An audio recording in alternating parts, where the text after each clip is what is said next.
Ndrontasena ngaturaken bekti nggih Den. Ya tatampa to pangestuku tamanono ya niki sangat anggen kawula ndadosaken jimat. Ora wong mriki ajeng napa? Kowe tak takoni jujur karo aku ya Truk nggih. Kowe wani karo Siwa Mandura ya. Nun, kowe wani karo Siwa Mandura. Lho nggih. Nganti Siwa Mandura nganake sayembara perang. Bener apa ora? Leres. Kowe arep ngleboni sayembara perang tegese kowe wani karo Siwa Mandura. Nggih.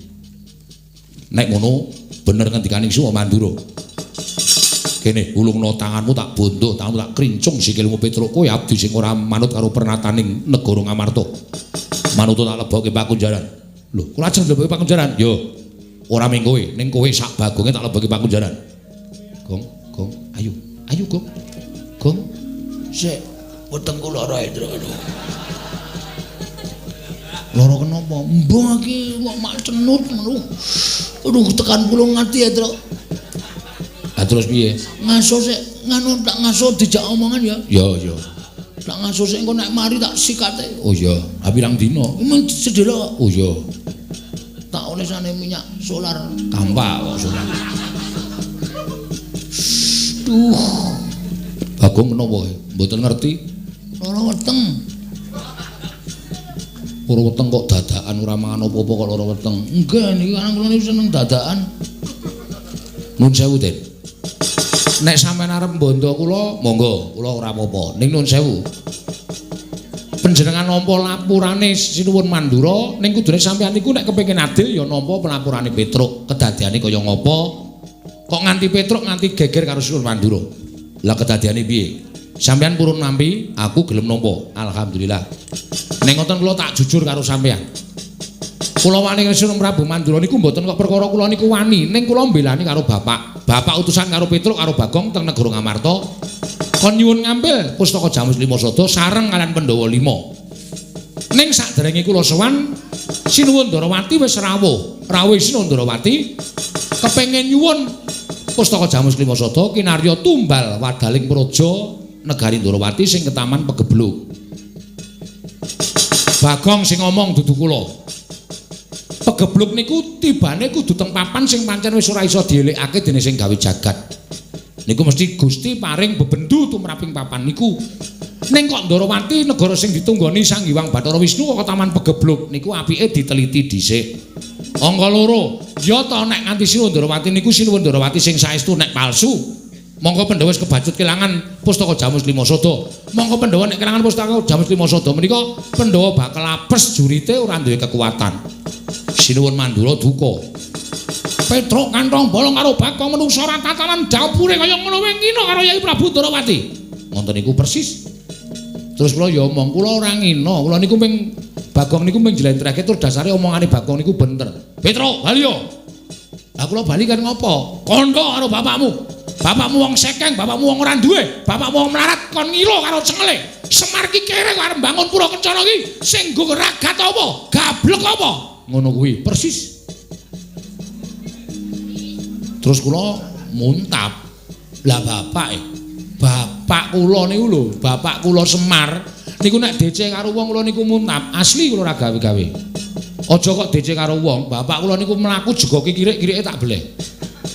Niku saking tresna kula karo bapak. Bapak denake kaya ngono niku kula nesu. Ayo saniki sampeyan ana wis geger ngoten nika, ora usah kula critake sing ado-ado. Terus dheweke sayembara sapa sing cilik gedene sing kuwi kadekdaning Baladewa. Menang bayang pustaka Jamus Miang Jimat Lima Sada. Petruk ditantang. Oke, medal Jawi. Bareng metu njaba. Dadi kowe lewani karo Siwa Mandura ki belani bapakmu. Heeh. Anu iya. Anu nggih. Nek ngono tak pikir-pikir tak pitung-pitung bener kowe mbangane Siwa Mandura, Truk. Ah, kene iso menggalih. Serada penake wetengku, Truk. Mari ngentut matus langsung aman wetengku. Ya syukur. Alhamdulillah Ndarantasena gelem nampa kok. Wah ya syukur. Piye didupak saiki kok aja wis. Gayamu arang wis kabeh wis rampung kok lagi omong senengane ora. Ning kowe aja seneng-seneng, Truk. Sebabe sing goleki kowe ora mung aku, nek aku wis ora jak rembugan. Sing goleki kowe Kakang Harukaca. Lho. Ndara Garukaca. Iya. Nek kae mesti ora iso tok rembugan, kuwi mesti diajar. Waduh, mati aku. Duh kok migren ya aku terus. Kok ngono pecandase ngono. Wong anggere ana masalah kok migren wetenge lara, ndi sing boyoke kumat, ndi sing kencing batu. Ah, leman. Senengane. Nek tentrem waras, nek ana masalah gering, menungso apa? Sehat ora? Sehat. Wis ora arep lara. Ah ngono, apa-apa dihadapi wong loro. Lah terus kula ke pripun? Kowe tak jaluk aja wani karo Kakang Garukaca ya terus ngenggono lemu dadi abdi. Lah nek kula niku diajar napa kula ora arep bales? Kowe aja kuwatir. Nek kowe diajar tak belani. Carane nek kowe loro tak tambani, nek kula mati tak uripke. Nganggo napa? Nganggo sungutku iki. Iki tak peres iso nggo nambani wong loro uripke wong mati. Anu wae truk kon netel wae. Mangane wirawiri kuwi tok buntel plastik tok gawa malah kowe digdaya. Pripun ditetel mawon gundule atos sapa sing aku netel? Niki. Ora aku mengigo kok. Aku menganu kok jenenge inisiatif kok ora arep kon netel apa truk senengane ora. Wah nggih derek mawon. Ya ngono ya. Nggih ning aja males nek diapa-apake. Nggih manut wis pokoke totoh raga tak totohke. Wis ngono wae. Nggih, lah sampeyan ajeng tak pundi? Aku tak ambles bumi. Sik. Sampeyan ambles bumi kula le nyeluk pripun? Selak modar. Sampeyan ra jedul. Bagon kon gedruk bumi ping 3. Aku metu. Gong, gedruk bumi ping 3 Ndaratosena metu. Nek aku bahaya. Oke. Ngono wae ya, Truk. Nggih, wis. Kanthi ya jer basuki muga-muga slamet. Nggih.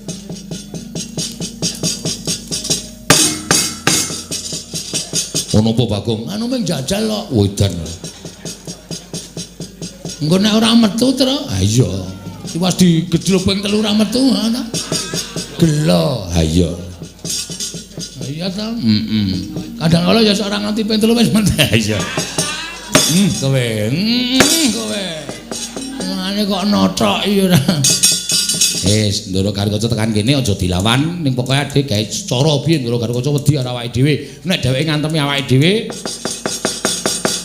Ndara Antasena dundang gong. Oke, wis rasa kuwatir wis entuk beteng. Entuk sing ngayomi rasane kaya wis pading kae terus. Ha iya. Ketonto kowe ya apa ora?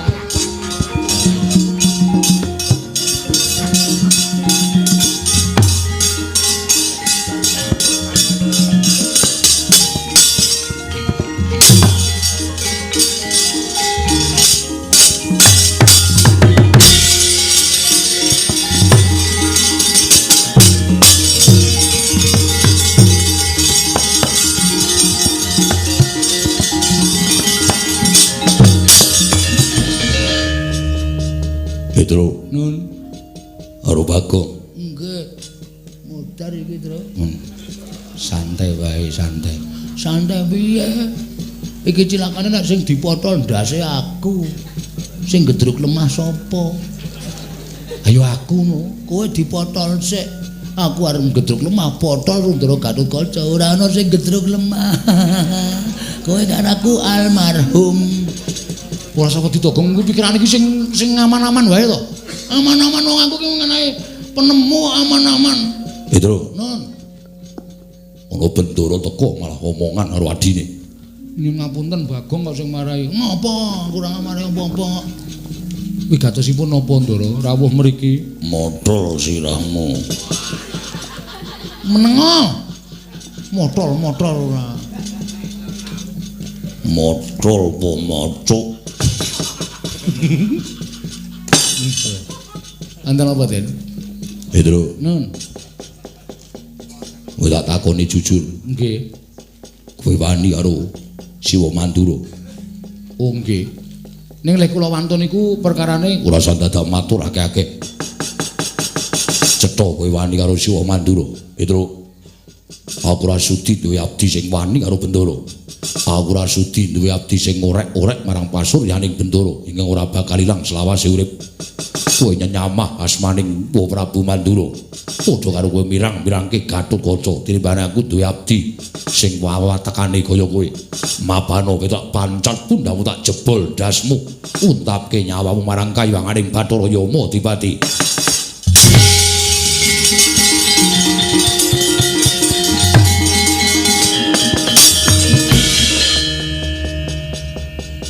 Mak teratap kula, Den. Bareng sampeyan ngendika Petruk, mapano tak pancat pundhamu tak pothol ndasmu. Mbok nganggo tepo-tepo. Kula niku wis tuwa lho, Den. Kula niku rambut kula wis werna loro. Sampeyan niku isih enom kok ndas-ndaske wong tuwa sak penake dhewe. Nek sampeyan ajeng mateni kali kula ora apa-apa mang mateni wong dasare Petruk niku urip sing dinteni napa? Ming ngantri modar. Ning mbok yo omongane ora kaya ngono kuwi sing apik. Ngopo to nek apik iki? Satriya weton kayangan putrane Ndara Werkudara kok omongane sak penake dhewe ora. Nek krungu piye akeh didho mestani Gatotkaca ki lan ditata krama, Gatotkaca ki lan diunggah-ungguh. Biyen dek cilik dimong karo Petruk, didulang karo Petruk, ditutik karo Petruk bareng gedhe, ngunekke Petruk ndase arep dipotol. Sapa sing isih? Malah ngunek-unekke karo aku. Ngunek-unekke mawon, kula ngunek-unekke sampean niku pun bener wong kula sing ngomong sampean. Sampean niku sing ngomong kula. Mula nek sampean ora bener kula wajib ngunek-unekke sampean. Ati kaya ngono awas sampean. Ora ati kula, Den. Kula iki wong tuwa. Lha nek omane ndi anak bojo, monggo kula ya wis peputu. Nek ati iki kaya ora ati. Madang Bro. Prek. Iki sampeyan ae dhewe. Lah mateni mang pateni mboten apa-apa. Nek rasa ngucap sing arake ati. Gatotkaca. Ora kerasa aku bareng gedhe kok watakmu kaya ngene. Kowe satriyane negara Ngamarta ning ora iso gagas. Apa sing diomongke Prabu Baladewa iki bener apa luput? Ora mbok teliti dhisik. Terus ujug-ujug sampe ajeng mateni Petruk. Ya nek Petruk niku salah, nek bener. Ini kula lara tenan dari lu wong kula dirajang-rajang nganggo tombak dada kula. Niku karuan rek ngrasake ning bareng mung disuarani kaya ngono perih ning ati perih. Banget. Sampeyan mbok kelingan biyen jaman dijedi niku sing ngetutke sapa? Sampeyan dicemplokke teng kawah kula niki mloya-mlayu teng pinggir kawah nganti sarung kula kobong. Seprene jari arep ngijoli. Cap gajah duduk. Nak enten-enteni sing teko ming cap tikus duduk. Apa wangon ya ora kuwi apa nepati janji. Ora ati. Pun mang pateni kula. Mang pateni. Ayo iki tangane gek go motol. Aja meneng wae. Kula wis ikhlas mati saka tangane Ndara Gatotkaca. Kula ikhlas mati saka tangane bendara kula sing kula tresnani, mboten apa-apa, mboten apa-apa. Pun gek mang pateni, ning mang titeni. Sukma kula ucul saka raga, ditampani teng swarga. Mesti ditakoni karo simbah sampeyan. Simbahku sapa? Mbah Mul. Ya Ndara Pandhu. Ndara Pandhu Dewanata. Ya kok. Kowe ngapa nangis? Aku arep kelangan kowe, Tru. Oh, genah utangku ra kesaur. Banget tenan. Bapak tadi sapa kula ucul saka raga tekan swarga takoni Ndara Pandhu. Lho, Petruk wis mati. Nggih, pun entek batrene. Kok ora dices mboten wonten cop-copan. Sapa sing mateni Petruk? Putu sampeyan. Lho, putuku sapa? Atmajane Ndara Werkudara. Namine Ndara Gatotkaca. Lah kowe salah apa? Kula mboten salah, mboten luput. Prabu Pandhu mudhun saka swarga goleki sampeyan. Ora nrimake pakartine sampeyan. bapakmu wae karo aku rong tau ngunekke apa-apa. Rong tau ngunekke ndasmu. Nek ngeplak kulino. Nek kula dikeplak ora apa-apa mergo keplandur perkutara niku ana hargane. Sak keplakan mesti 150. Mulane ora dikeplak kula meniku mesti nyoroke sirah kula takon ngeplak. Lha nduk sampean. Anak Ndara Werkudara kok arep motol sirahe. Dra. Kita ora berhasil. Ayo mlayu wae.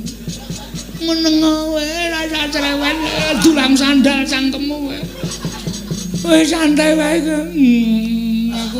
Aku wis melu nangis lho, Tru. Tru, aku arep kelangan kowe, Tru. Ikhlasno, Gong. Ikhlasno. Aku tak mati dipateni Ndara Gatotkaca, Gong.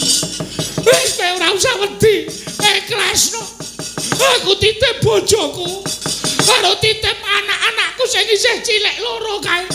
Nek takon bapakne wis ora ana. Bapakne mati dipateni Ndara Gatotkaca. Engko nek anakku takon Ndara Gatotkaca ki sing ngendi? Tuduhno ya, Kang.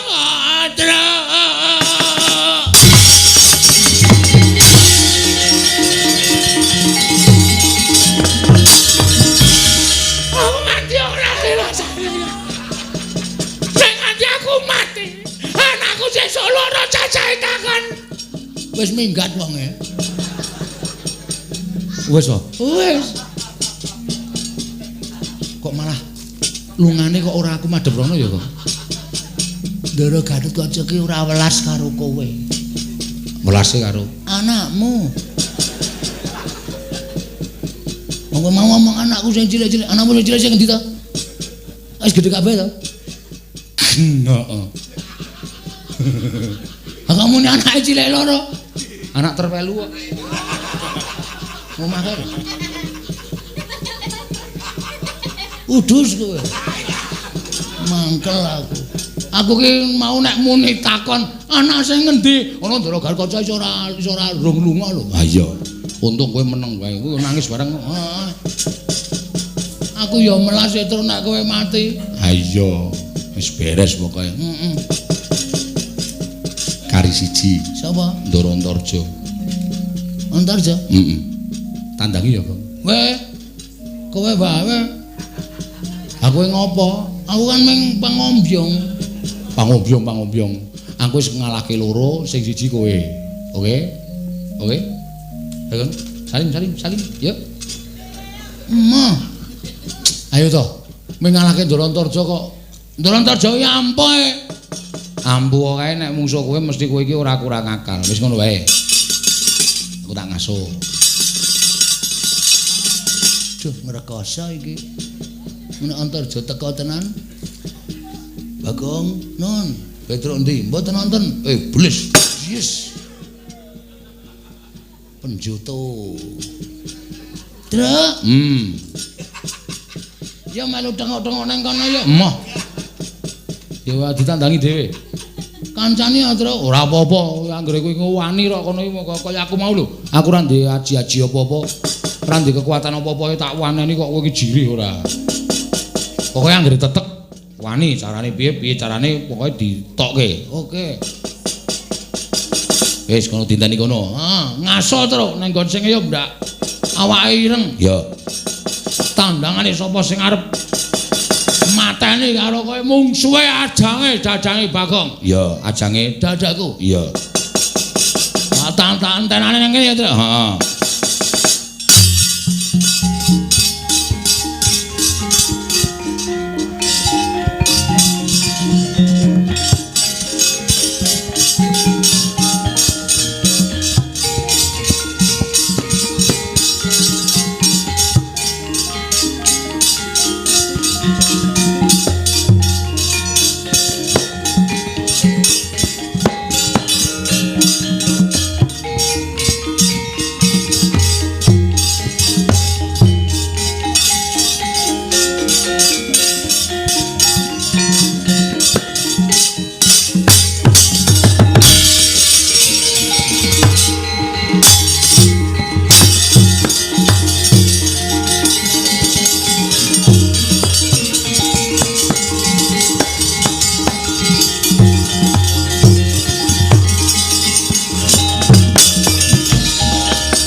Kewan kanjing langit kelap-kelap katon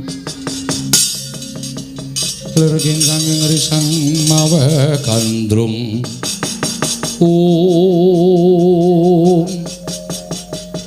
Bagong nggih Darantarja iya kok dadakan rawuh jedul saking jeron bumi goleki Petruk goleki Petruk endi ya goleki Darantarja ora keplak sirahmu lho kowe omong nek Petruk ora ana ngono omong nek Petruk ora ana engko ngapusi sing nanggung dosane aku oke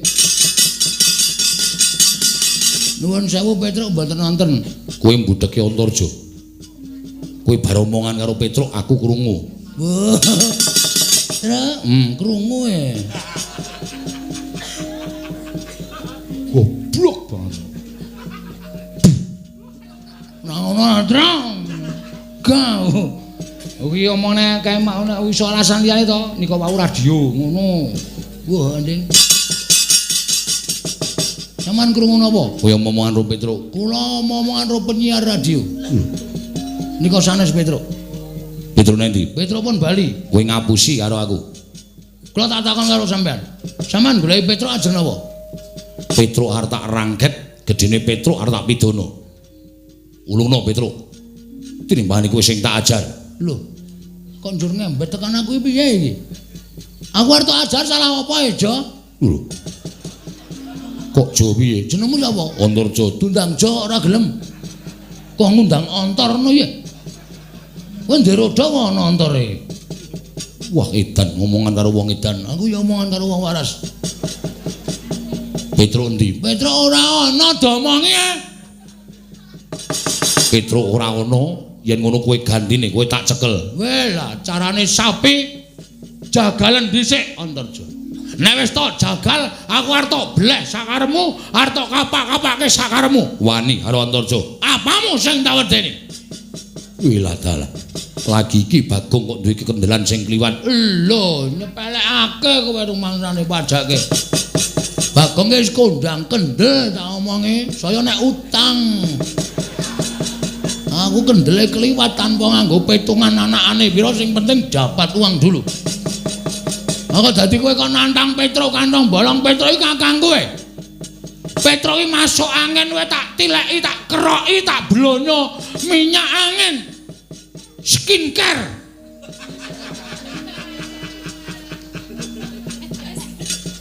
ngarani kowe kleru kok mempeng kowe lho fresh care wah berarti sok tuku iki nek sisikmu nglothok tok blonyo fresh care karemu kowe ora guneman karo Petruk kowe masuk angin tak tambani kok mati diame-ame seremu piye kowe ora meleke Petruk lakon tak katutke dosane oke ora wedi aku karo kowe apa dianggep Bagong wong loro saudon telu saurupan Antasena Gatut kacahe mundur mungsuh Bagong apa meneh ming kowe jojo wilah keparat adikku Dimas Garukaca Dimas Antasena kalah karo kowe lho seksine masyarakat sing padha mresane iki wedi kabeh aku ora ana sing wani kok iki sing tuwar nyoba karo kagedayane Bagong ngajak apa kowe tak ladeni legane ngatiku ora minggat kene marganing patimu Jo kowe ngerti iki anak sapa iki anak Semar Sanghyang Semaya Semar ki ya menehi kadigdayan karo Bagong nyole kowe tak nehi kadigdayan ning kadigdayan iki aja tok gunakake nek kowe ora kepepet nek kowe ora kepepet wis ora ana dalan aja tok gunakake nek pancen wis ora ana dalan kowe menggok gunakno mergo iki digo ngayomi karo uripmu sendika Pak aku muni ngono terus langsung dinahi aji-aji ngono aji-aji tau tak gunakake nalika aku nglamar bojoku karo wong maratuane ra entuk maratuane tak tamani aji-aji sirna marga laryu loro iki arep tak gunakake sik kedua kali kanggo kowe wong Sarja penyakit kowe arep tak gunakake kanggo kowe arep jajal kowe piye sawangen epek-epeke Bagong sawangen iki nek nganti wis abang nek kowe ora mandek mesti disemprit polisi. Waduh, cakae nek omong ra tau iso serius e. Iki nek wis Sabang tak tamake Gunung Jugruk Segara Asad. Iki wis bola-bali tak nggo tak coba. Pepek-pepekku ki nek Sabang tak dumukke gunung wis Jugruk. Tenan aku ora main-main. Ming tak dumukmu ngono wae Jugruk ngiwah Jugruk nengen ra karo-karoan. Asli kowe. Gunung apa wae wis. Aku ora main-main nek perkara iki.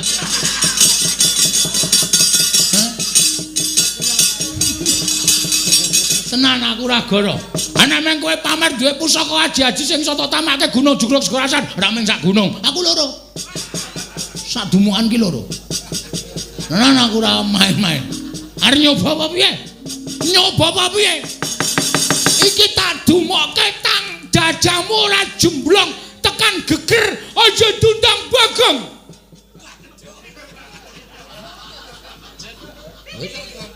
Kok ora wedi iki? Aja ngalamun. Aja gagas aji jaya kawijayanku. Ning iki fakta, kenyataan. Anjajal ye. Njajal apa piye kowe nyembur sik, nyembur ngono. Upasmu tokno, nek nganti iso gawe mlonyo awake Bagong meguru karo kowe. Ning nek tanganku iki tiba ning jajamu ora amblong tekan mburi, sirna gangsire kena.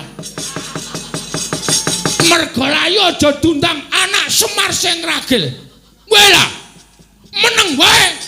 Iki marganing patimu keparat kowe.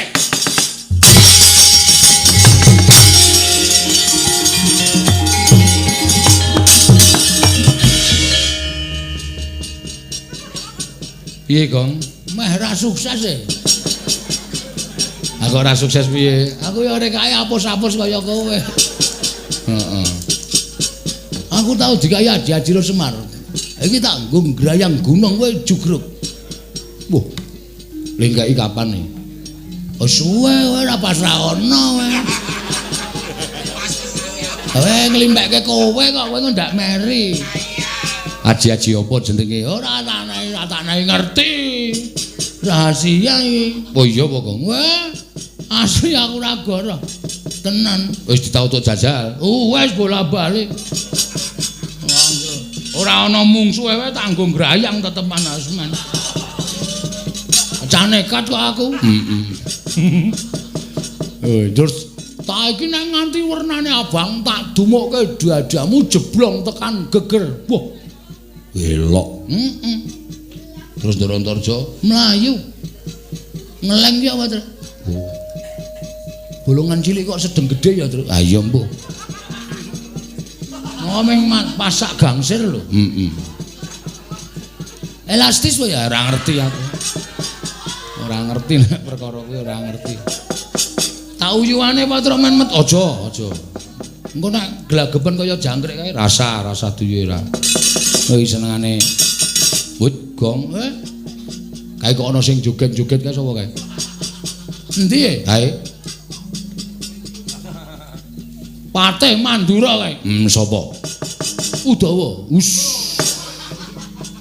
Patih Mandura kok Udawa? Wan. Prakuta. Wan. Arep tak tamani gununge. Ngawur ora. Dindani kene nek kira-kira arep ngajar arak dhewe polo wong loro. Heeh, ya. Men tekan kene, Gong. Heeh.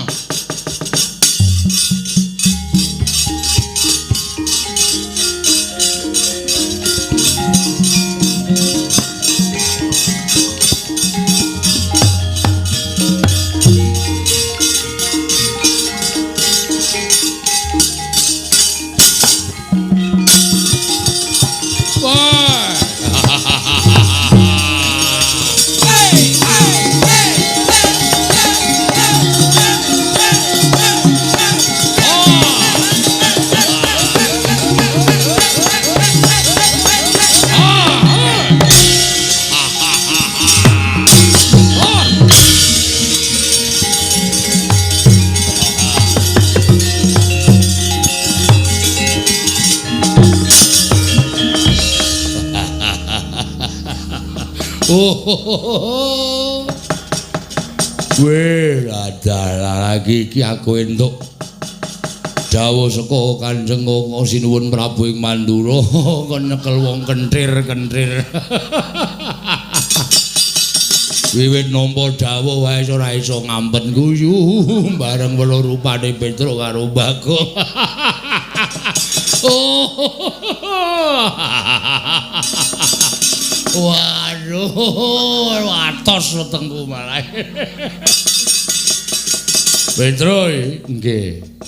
Ndara Praguta.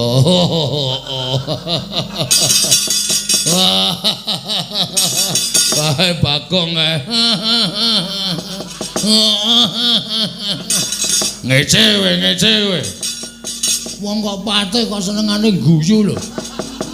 Sarape ketawa wis kena kowe. Mbok ya wis ben Bagong wis senengane. Wong karemane dhewe karemane guyu kok ya. Enten apa? Nduk, Nun.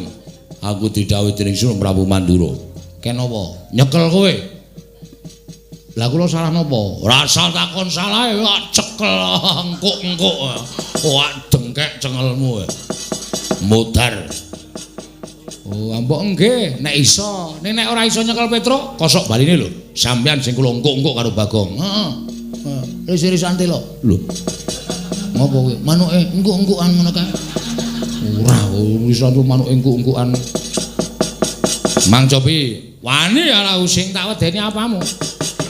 Wo, ora minggat lakon candhak dening aku. Sampeyan mungsuh Petruk kewirangan, Ndara.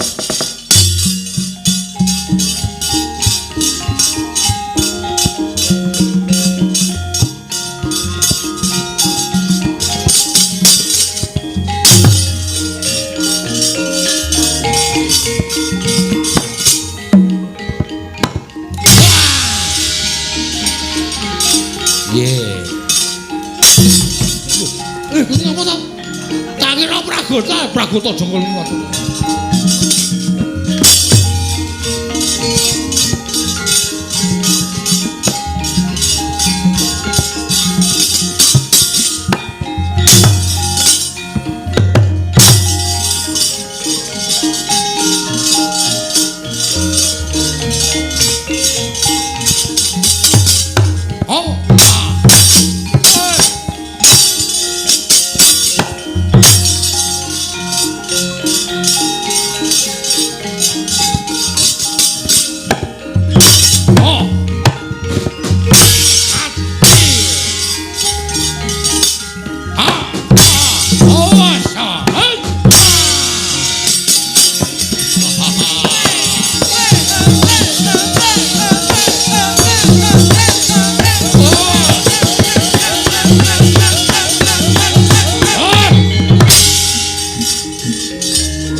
Ayo Kang, ya wah.